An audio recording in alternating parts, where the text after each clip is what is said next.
Hey, how's it going guys? It's Nate here. And Skyrim takes us to a vast open world, with a beautiful environment and some amazing characters. But the world of the Elder Scrolls V, as we're about to explore, isn't all just sunshine and rainbows. And in fact, amidst the chaos of civil war and a dragon-fueled apocalypse, you better believe it can get downright creepy and petrifying at times. So today we'll be diving right into that. Sit back and relax as we take a look at 5 more disturbing Skyrim facts. Starting off, Wisp Mothers are strange, hostile creatures that can be found in Skyrim's frozen, mountainous tundras. Once detected by one of these odd enemies, you'll be attacked with a variety of frost-based spells, as well as shades summoned by the Wisp Mother. But what are these mysterious foes? Wisp Mothers have this beautiful, unique appearance that sort of resembles that of a ghost, though they certainly don't fight like one. So what's going on here? What are the origins of these malevolent ice mages? Well, nobody actually knows for sure. However, in Skyrim, there does exist a book that may point us in the right direction. You see, The Wisp Mother is a book written by a Matthias Antonin. In it, he analyzes 3 major theories that the scholars of Tamriel have proposed regarding the origins of these creatures. The first theory argues that they're all essentially just really powerful ghosts that were created sometime around the First Era, thousands of years ago. Though it doesn't really do much to explain why they all use ice magic, and are all female. I mean, shouldn't necromancy be gender neutral? Come on guys, it's 201 of the 4th era. The second suggests they're not related to ghosts at all, but instead are more akin to Spriggans and Ice Wraiths, elemental manifestations of Nirn that just so happen to look like ghosts. Though, if you've ever played through the quest, The Pale Lady, which deals with an evil Wisp Mother being awoken after a sword was stolen from her, you know that these beings seem to have some obvious emotions and distinctly human characteristics, making this theory quite unlikely. But the third, however, implies that the Wisp Mothers could be the ghost of a group of long, mostly extinct snow elves. Now, at first, this too also seems rather improbable. We know that most snow elves ended up becoming what we now interpret as the Falmer, after they made a deal with the Dwemer thousands of years ago. But take a look at any Wisp Mother's ear, and you'll notice that they're all distinctly elven.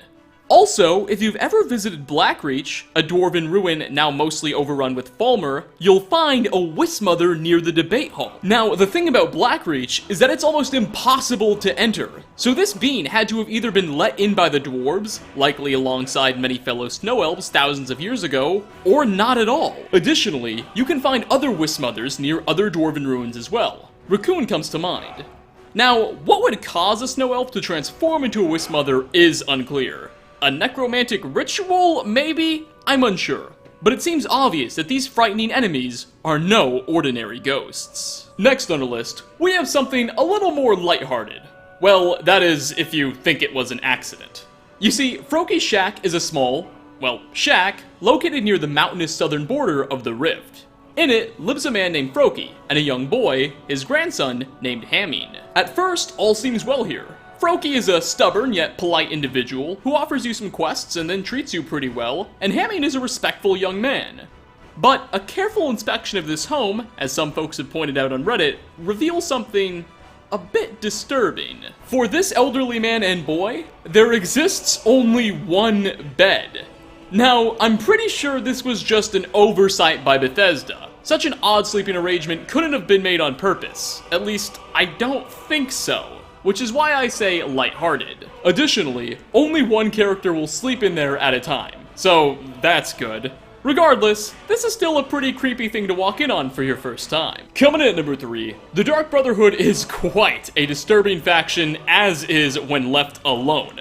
A group of assassins, including a child, that murder people to death for money, and in the name of some weird death god. Not exactly the most PG faction. However, if you've played through their questline, you may notice it follows a rather ominous pattern, specifically regarding Astrid. But first, let me tell you about the Brotherhood's 5 main tenets. In previous Elder Scrolls games, the Dark Brotherhood followed what they called the 5 tenets, which were rules for all members to abide by that they took extremely seriously. So much so, you could be briefly kicked out of the faction in Oblivion if you were to break them. Though as the Brotherhood's power waned and they were largely discarded by the time Skyrim takes place, you can still see them hanging from the walls of the Falkreath Sanctuary. They are as follows. 1. Never dishonor the Night Mother. 2. Never betray the Brotherhood and its secrets. 3. Never disobey or refuse to carry out an order given by a superior. 4. Never steal the possessions of another Brotherhood member. And 5. Never kill a Brotherhood brother or sister. To violate any of these orders is to, quote, invoke the wrath of Sithis.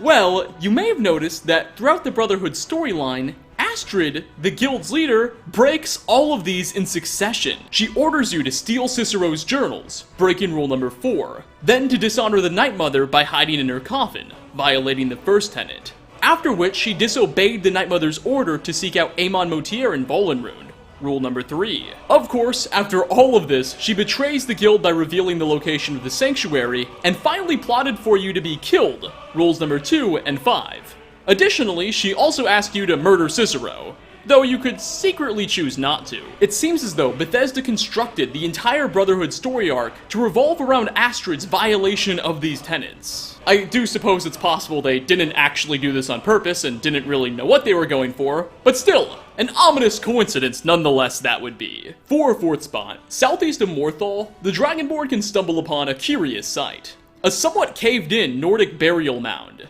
Inside will be the corpse of a necromancer, as well as a very much alive, or technically you get the idea, skeleton, which will be hostile. Rather humorously, while at first it may seem like the necromancer was killed as a result of the cave-in, especially considering his corpse is flung over a cracked table, the side of the mound he's on is actually the undamaged one. So it would seem he was likely killed by the skeleton, which he almost certainly resurrected to begin with. A spooky yet hilariously ironic fate indeed. He resurrected one life, but had to trade in his own. The Necromancer will also have a copy of the book Black Arts on Trial, which was written by the former Archmage of the Mages Guild, and argues against the practice of necromancy. Perhaps this fellow should have taken that advice. And finally, last on our list, we've talked about the Soul Cairn before here on this channel. A nightmarish, apocalyptic realm of oblivion, where the spirits of those who were unlucky enough to be soul-trapped are condemned to spend all of eternity. Only adding to the horror, the region is filled with the bones of many of those same unfortunate individuals, some of which are, or were, even dragons. Well, strangely enough, it seems one dragon was brought to the cairn at a very inconvenient time.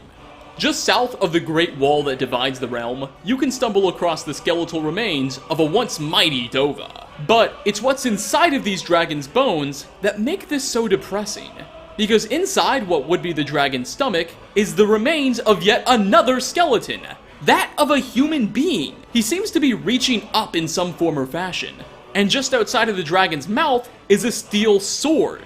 To me, it looks like this man was swallowed whole by the dragon, but he killed it by jamming his sword out of its mouth, which would have been a rather heroic feat. Now, at first, it may not seem clear how old these dragon and human bones are, but where about the dragon's throat is, you can find a pair of ancient Nordic gauntlets, implying this great battle occurred thousands of years ago, likely as the dragons were being overthrown across Skyrim. It's just a shame that such a brave man who participated in an event had to have been condemned to rot in such a horrible place. But with that, we are going to wrap up. 5 more disturbing facts you may have missed in The Elder Scrolls V Skyrim. Which of the ones featured on this list were your own personal favorites? And what scary, spooky, or otherwise creepy details have you come across in this game that I've yet to tackle in one of these videos? Leave a comment down below. As always, like ratings are very much appreciated. Thanks for stopping by, and hope to catch you all in my next video.